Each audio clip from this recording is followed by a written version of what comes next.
In this video, I will show you how to resize image or canvas in Canva. So the first thing you need to do is click on elements and then click on photos.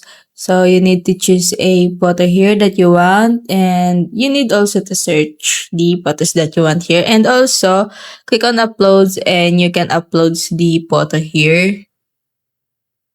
So just click on upload files. So I will click this just for example. So to resize it, you need to drag the corner of the image like this.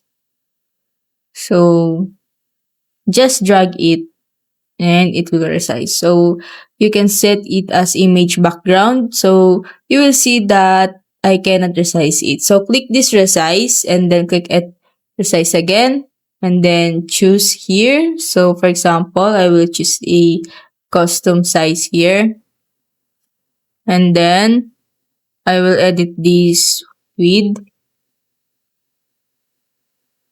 and height.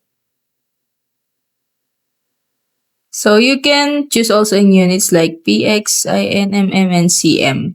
And then click on get Canva business. So you need to upgrade first before you resize the image background.